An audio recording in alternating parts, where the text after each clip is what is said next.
Hujambo na karibu tena mtazamaji wa The World News katika kipindi hiki cha ulimwengu wa siasa. Mimi ni Adam Hussein, na moja kati ya yale tuliokuwa nao ni pamoja nchi za Ulaya kuanza kutuma wanajeshi huko katika kisiwa cha Greenland katika kulinda kisiwa hicho dhidi ya kutekwa na Marekani.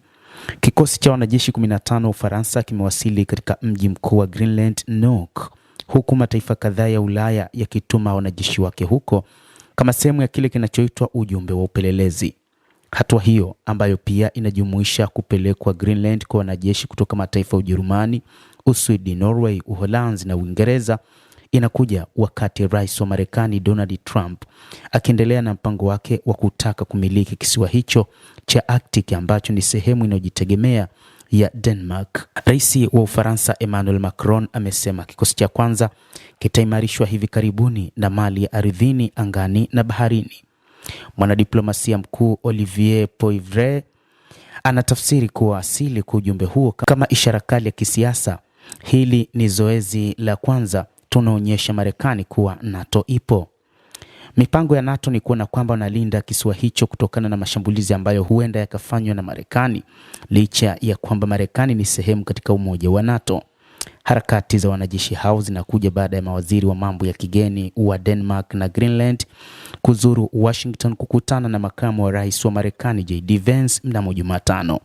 Kufuatia mkutano huo, waziri wa mambo ya nje wa Denmark Lars Løkke Rasmussen alisema wakati wa mazungumzo hayo yakiwa ni ya kujenga, kumesalia kutokubaliana kwa kauli mbili na baadaye kukosoa azma ya Trump ya kutaka kuinunua Greenland. Rais Trump anaamini kwamba Greenland inapaswa kuwa sehemu ya Marekani. Trump alisema maneno hayo muda mfupi baada ya kushinda uchaguzi Novemba mwaka 2024, na mara tu alipoingia madarakani akaelezea mara kwa mara nia yake ya kunyakua kisiwa hicho cha Arctic. Wiki hii alimteua mjumbe maalum kwenda kisiwani Greenland, eneo linalojitegemea la ufalme wa Denmark ambalo lina ukubwa zaidi ya kilomita za mraba milioni 2, lakini lina wakazi wapatao 56,000 pekee. Mjumbe maalum wa Trump Jeff Landry, gavana wa Republican wa Louisiana na mmoja wa watu waaminifu zaidi katika kampeni za MAGA, yani Make America Great Again, akijibu maswali ya waandishi wa habari, rais alisisitiza wiki hii kwamba anahitaji kisiwa hicho kwa sababu za ulinzi wa kitaifa. Tunahitaji kisiwa hicho, Trump anasema.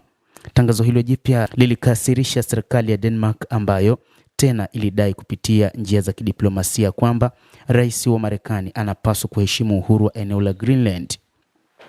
Endelea kutufuatilia mtazamaji, lakini ni kusitu usisahau kulike, kucomment, kadhalika kusubscribe channel yetu hii ili upate habari hizi kwa mapana hapa The World News.